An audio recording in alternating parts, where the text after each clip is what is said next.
시청자 여러분 안녕하십니까. 또한 전 세계 160여 개국에서 유튜브로 저희 파보세 파이낸셜 타임스와 이코노미스트로 이끄는 세계 경제를 보고 계시는 구독자 여러분 안녕하십니까. 파보세 오늘 세 번째 시간이 되는 것 같습니다. 방송 나가고 나서 뭐 거리 다닐 때 사람들이 많이 알아보죠. 쑥스럽게. 뭐 그래서 알아보더라고요. 그래서 혹시 사인 같은 거 부탁하고 그러면 저도 쑥스러워서 정말 못 하는데 한 번 그래서 너무 저는 뭐 사인하는 게 너무 힘들더라고. 뭐 별로 이렇게 유명하지도 않은데 그래서 거절했는데 나중에 얘기를 전해드렸는데 굉장히 불쾌하셨다는 거예요. 그래서 정말 너무 쑥스럽고 막 그래도 저는 무조건 누구도 부탁하면 그 사인을 하니까 혹시 두 분 다니다가 사인 부탁받으면 꼭 하시고 밑에 파보세 화이팅 이렇게. 네. 파이낸셜 타임스와 이코노미스트로 보는 세계 경제 오늘 세 번째 시간인데 하여튼 뭐 우리와 함께 공부하시는 분들은 좀 여유 있게 접근하시면 좋을 것 같습니다. 특히 세계 경제 또 경제학이라는 게 어떻게 보면 학문 중에서 가장 또 이렇게 규정하기도 어렵고 또 이렇게 손에 잡히기도 어려운 것 같아요. 그래서 그냥 밑 빠진 독에 물 붓듯이 공부해야 되는 게 경제학인 것 같은데 그래서 저는 뭐 사실은 우리 공부를 한 30년 보고 있습니다. 앞으로 30년 하면 그때쯤 되면은 이제 80년 할아버지인데. 아니 근데 30대 초반이니까 아마 이제 그때쯤 되면 세계 경제를 우리나라가 이끌어가고 또 지금 시청하고 있는 젊은이들, 청소년, 뭐 대학생 또 여러 젊은 층들이 분명히 또 중년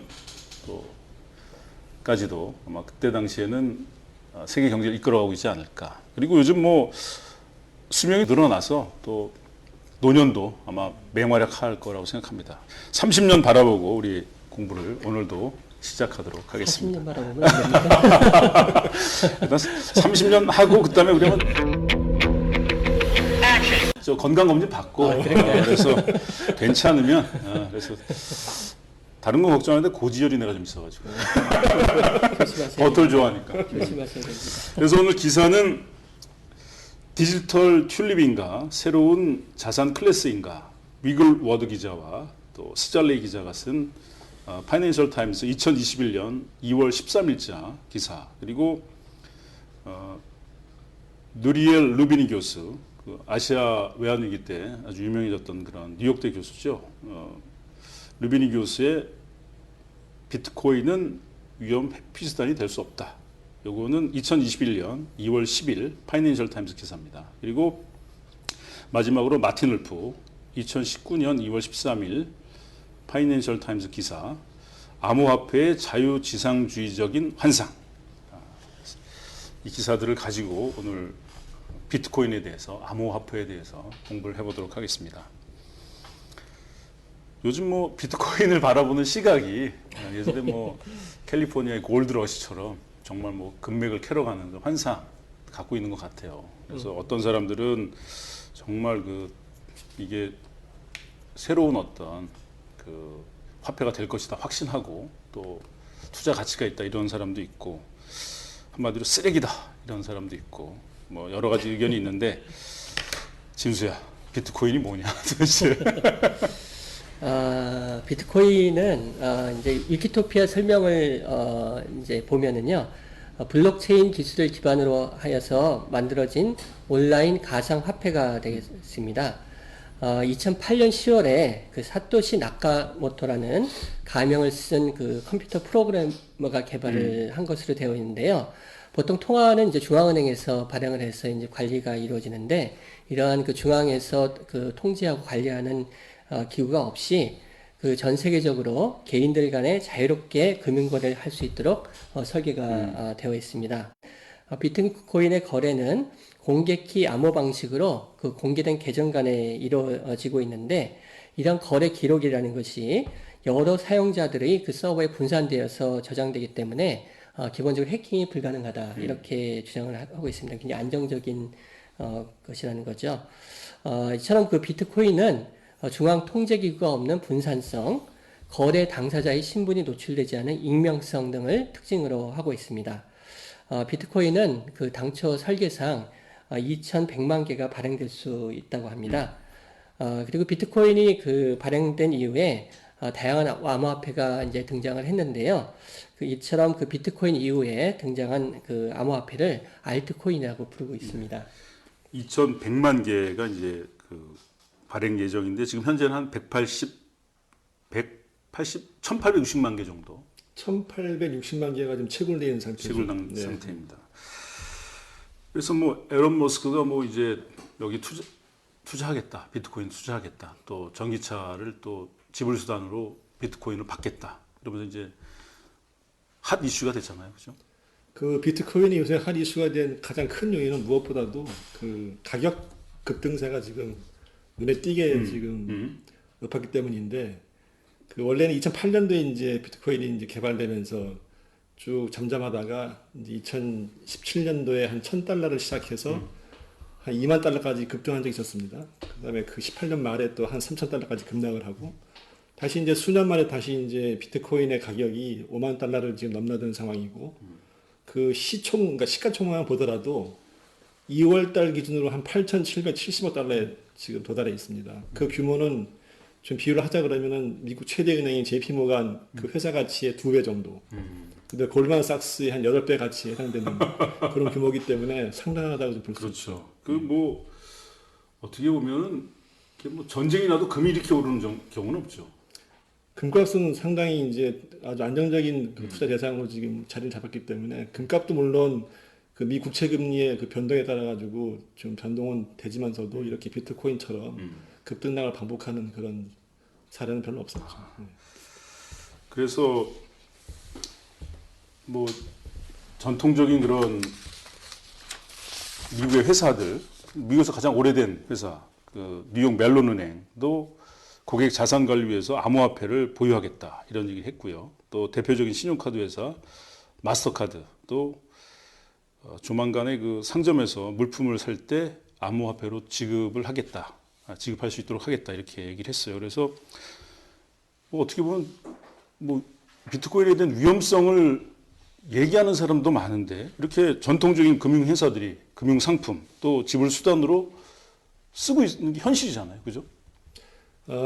지금 뭐 테슬라도 말씀하셨고 그런데 그 또 최근에는 또 이제 미국의 최대 그 자사운용 회사인 블랙락이라는 회사에서도 투자 의사를 지금 밝힌 상태고 한데 무엇보다도 이제 비트코인의 가격 상승세는 그 최근에 그 글로벌 경제 상황이 이제 코로나19의 이후에 그 각국 정부나 중앙은행들에서 막대한 양의 유동성을 좀 시장에 공급을 하고 경기 부양책을 쏟아내면서 결국에는 인플레이션, 그러니까 물가 상승을 촉발할 것이라는 우려가 작용하였다고 볼 수 있습니다. 비트코인에 지금 뭐 우리가 양면성을 계속 얘기하고 있는데 어찌됐건 비트코인이 그럼 어떤 가치를 갖고 있는가 결국 이게 또 우리 근본적인 질문이 될 수밖에 없어요, 그죠? 원석이. 비트코인의 가치, 물론 비트코인의 그 가치를 따질 때는 이제 가치라고 하면 이제 이거를 올바른 투자 수단이냐 아니면 뭐 화폐 기능이 있느냐에 대한 찬반 여론이 이제 갈리는데, 이제 옹호론자들은 보통 이제 일부 금융기관들이나 기업들이 직간접적으로 이제 투자를 하겠다는 의사를 밝힌 상황이기 때문에 현재까지의 그 가치 변동성, 그러니까 아주 극심한 가치 변동성을 좀 누그러뜨리고 그 금융 제도권 내 금융시장 내에 어떤 그 메인스트림으로 자리를 잡을 것이다라고 지금 전망을 하고 있는 편이고요. 또 비트코인 반대론자들은 이게 비트코인이 이제 장기 저금리 시대에서 불거져 나온 투기 행위에 해당되는 거다. 이제 마치 우리 17세기 그 네덜란드의 튤립 전쟁에 비유한 사람이 있는데 그만큼 이제 비트코인의 실제 자산으로서의 그 기능과 가치를 좀 도외시한 채 하나의 투기 대상으로 보고 있다는 것이 가장 큰 그 문제라고 볼 수 있습니다.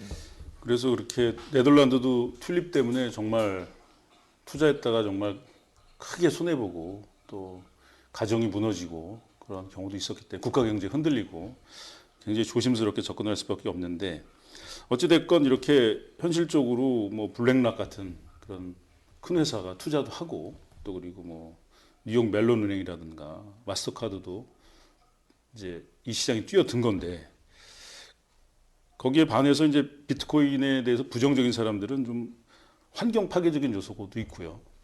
전기량이 워낙 많이 드니까 채굴하는데 그리고 불법적인 그런 자금 유통에 사용될 수도 있다 이런 의견도 있고 또 그리고 실제 용도는 없는 피라미드식 사기다. 그래서 뭐 그 우리 뉴욕 대학교의 루비니 교수는 비트코인은 그냥 한마디로 그냥 버블이고 쓰레기다 뭐 이렇게 얘기를 하고 있습니다.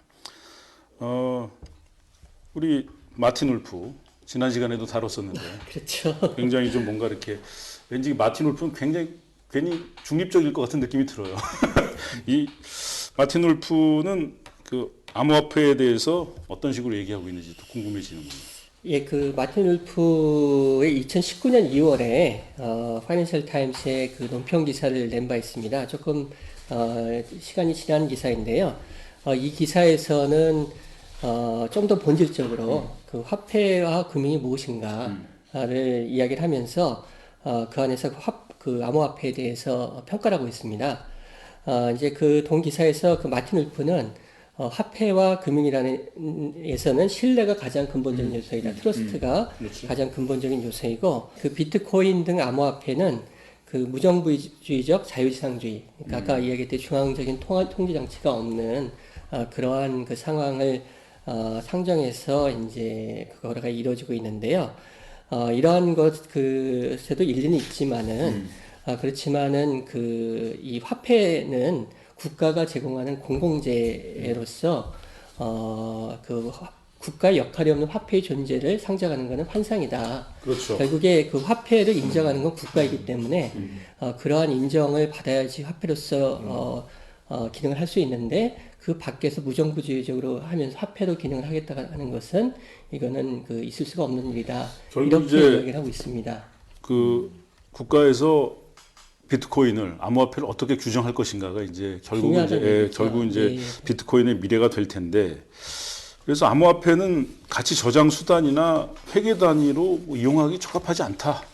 뭐 이런 의견들이 있잖아요, 그렇죠? 그렇죠. 그래서 그 마틴 울프가 이제 그 기사에서 이제 본질적으로 국가의 역할, 화폐에 있어서 그래서 그런 부분에 있어서 이제 비트코인이 화폐로서 이렇게 그 인정받기는 어렵다는 얘기를 하고요. 그러면 실질적으로 화폐가 경제에서 하는 기능이 무엇인가?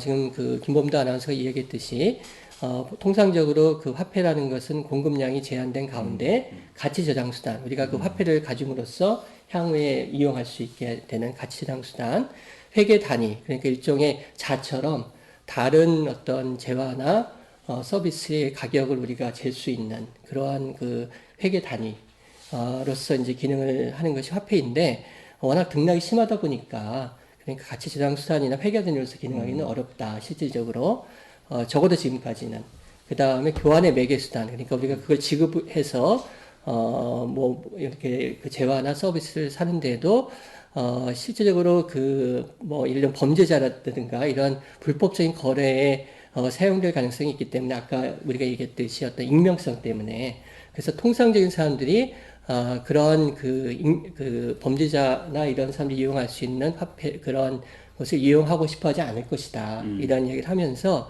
실제로 그 어떤 지불 수단으로서의 기능도 제한적이지 않겠는가 이런 이야기를 하고 있습니다. 그래서 이런 부분을 그 전체적으로 공급량 문제도 있죠, 그죠? 공급량이 무제한으로 갈 수 있기 때문에. 그렇습니다. 그러니까 그 마틴 울프가 얘기하는 것은 이제 아까 저희가 말씀드렸듯이 그 비트코인 자체는 이제 제한돼 있습니다. 그래서 아직 그게 확실히 뭐 얘기된 건 아니지만 그럴 거라고 이제 이야기를 하고 있는데요. 다만 그 비트코인이 유일한 암호화폐는 아니라는 점에서 암호화폐가 다른 암호화폐도 가능하다는 점에서 전체 암호화폐의 공급량은 이제 무제한일 것이다 이렇게 이야기를 하고 있습니다. 무제한으로 된다면 화폐로서는 적합하지 않은 거죠. 그렇습니다. 그래서 그 마틴 울프가 인용하고 있는 그 IMF 보고서에 따르면 2018년 4월 현재 1,500종 이상의 암호화폐가 존재하고 있고 향후에는 150만 종까지 암호화폐가 도입될 것으로 예상을 한다고 합니다. 그래서 실질적으로는 전체 암호화폐로 따지면 공급량이 무한대가 될 수 있다는 얘기를 하고 어찌 있습니다. 보면 이제 그 물과 공기처럼 돼버리면 사실 화폐가 될 수 없는 거죠, 그죠? 그렇죠. 예. 그런 얘기를 하는 거죠. 그래서 그럼에도 불구하고 또 암호화폐의 그 뭐 핵심 기술인 기반 기술인 블록체인 기술이 좀 더 안전하고 공정한 그런 금융 시스템에 이바지할 것이다. 뭐 이런 의견들도 있잖아요, 그죠? 네, 그렇습니다. 그래서 그 마틴 울퍼에 의하면은 그 현재 그 마틴 울퍼의 평가는 그 암호화폐는 내재적 가치가 없는 어떤 투기 토큰, 그러니까 그 어떤 가치를 나타내는 어떤 그러한 징표에 불과하다 이렇게 판단을 하고 있고요. 아직까지는 그 새로운 통화로 어떤 바람직한 사회적인 역할을 할 수 있는 경우를 찾아보기는 어렵다 이렇게 판단을 하고 있습니다. 그리고 지금 그 범도가 얘기했듯이 암호화폐 기반 기술인 블록체인 기술이 향후 더 안전하고 공정한 금융 시스템의 형성에 기여할 수 있다는 주장이 있는데 그건 이제 확실히 알 수 없지만 그러한 측면이 있다 그러면 향후 계속적인 시도를 하는 것은 뭐 있을 수 좋겠다. 다만 이제 그런 시도들이 좀 투명하게 그다음에 금융의 안정성이 유지되는 가운데 이루어지는 것이 필요하겠다 이런 주장을 하고 있습니다. 그래서 전체적으로 금융 부분의 혁신이라는 것이 아마 이런 그 비트코인 같은 암호화폐 도입을 포함하는 것이 금융 부분의 혁신이 되겠는데요.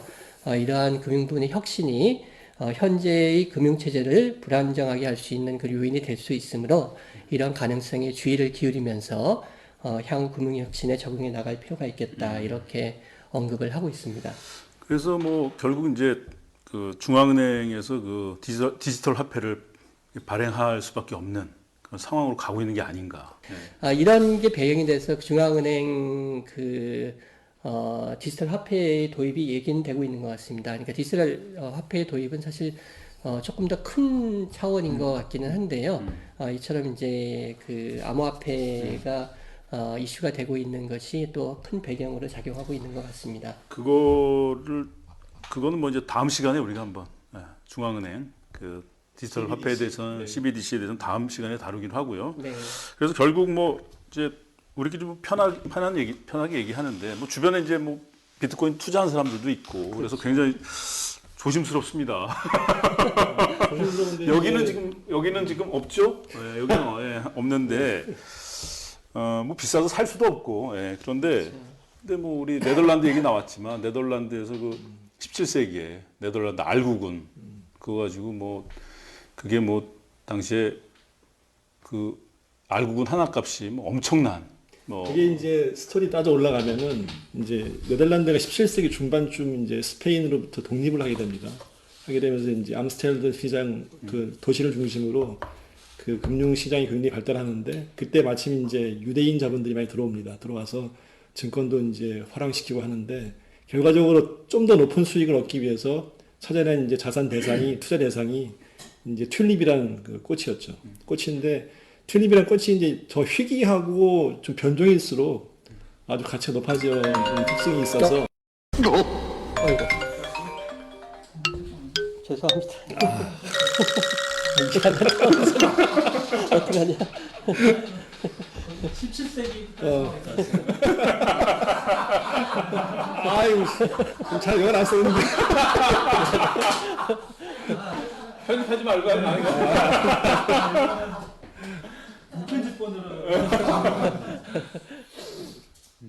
미안해.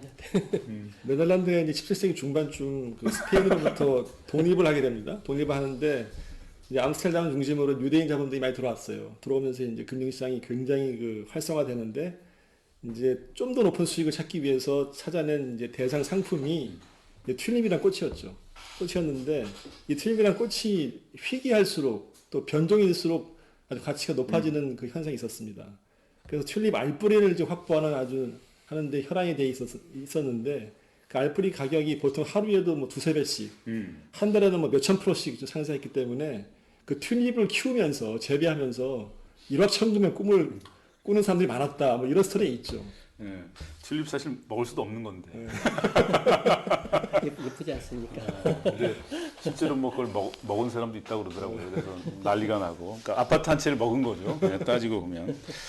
근데 뭐 지금 전체적으로 우리가 이야기를 하면서 진수가 이렇게 뭐 워낙에 좀 어떤 거에 대해서 이렇게 학자적인 양심을 가지고 항상 중립적인 태도를 보이는데 뉘앙스 자체가 진수는 왠지 느낌에 블록 체인 기술 기반은 암호화폐에 대해서 그렇게 신뢰하는 느낌은 안 들고 있습니다. 근데 뭐 그걸 뭐 이제 규정하고 싶지는 않고 하여튼 그런 느낌이 드는데 어찌됐건 그 미국의 큰 연금 투자 회사들이 그 원유라든지 이런 선물 같은 걸 투자하면서 이제 수익을 올리고 뭐 안정적인 수익이죠. 근데 지금 현재 이 비트코인에 대해서 그런 선물 투자를 하고 있는 거죠.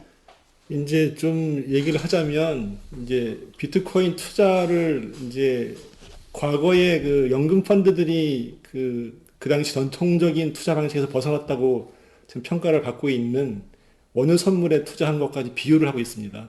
그래서 이제 2000년대 중반에 보면은 그 연금 펀드들이 특히 원유 선물을 중심으로 이제 투자를 해서 수익을 좀 안정적으로 확보를 했는데 선물 시장이라고 한다면 이제 현재 가격과 미래 가격을 계약을 통해 정해놓고 수익을 이제 그 거두는 그 어떤 시장이라고 간단히 이해하시면 될 것 같아요.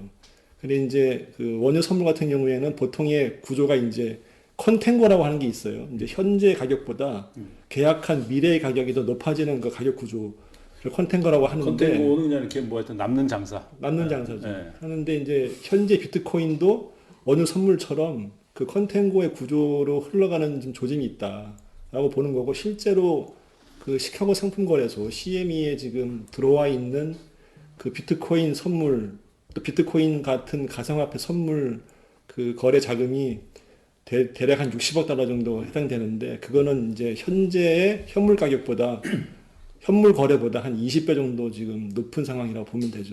네. 그만큼 그 실제 그 찬반 양론이 갈리고 있는 비트코인 투자에서도 볼 수 있듯이 이 금융시장 쪽에서는 또 금융시장 나름대로의 또 논리를 가지고서 비트코인 투자를 하나의 자산군으로 봐야 되느냐 안 봐야냐에 대한 그 논란이 많은데 아무튼 그 비트코인의 향후 그 향방을 좀 주목해 볼 필요는 있겠습니다. 네. 어찌됐건 우리 뭐 진수 같은 양심적인 학자와 또 우리 원석이처럼 책임 있는 기관에 이런 그 책임 있는 기관에서 일하는 사람들이나 또 언론인들이 비트코인에 대해서 걱정하고 있지만 우려하고 있지만 실제로 투자는 또 이렇게 이루어지고 있습니다. 세계적으로 60억 불이면 좀 대단한 거죠. 네. 그래서 저희는 무슨 다단계 조직이 아니기 때문에 비트코인에 투자해라 마라 그런 걸 결론 내리지 않습니다. 단지 비트코인과 관련해서 세계의 흐름은 어떤지 또 그리고 믿을만한 학자들과 또 언론인들은 어떤 이야기를 하고 있는지 오늘도 살펴봤습니다. 여기에 대해서 질문을 던지는 것 자체가 세계 경제를 또 이해하고 또 흐름을 파악할 수 있는 데 도움이 될 거라고 생각하고 또 비트코인에 대한 수많은 질문들이 결국은 또 세계 금융시장이라든지 우리나라 금융시장에 대한 어떤 안정, 발전 뭐 이런 거에 대한 도움으로 연결될 수 있으니까 이 질문은 앞으로도 계속하면 좋을 것 같습니다. 좋은 말씀입니다. 네. 네, 오늘 파이낸셜 타임스와 이코노미스로 보는 세계 경제 비트코인으로 공부해봤습니다.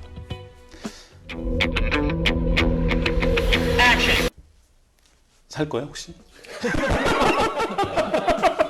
돈이 없어요. 그런 거 물어보지 마. 살 수 있으면 좋겠어요. 돈이 투자는 있어서. 각자. 네. 뭐 살 수 있으면 좋겠다는 게 이제 그 비트코인이 뭐 비트코인을 지지한다기보다는 그럴 돈이 있으면 좋겠다 그런 의미죠. 그렇죠. 네. 설명을 해줘야 될 것 같습니다. 네. 다음 시간에 그 뭐 중앙은행의 디지털 화폐에 대해서 공부하도록 하겠습니다.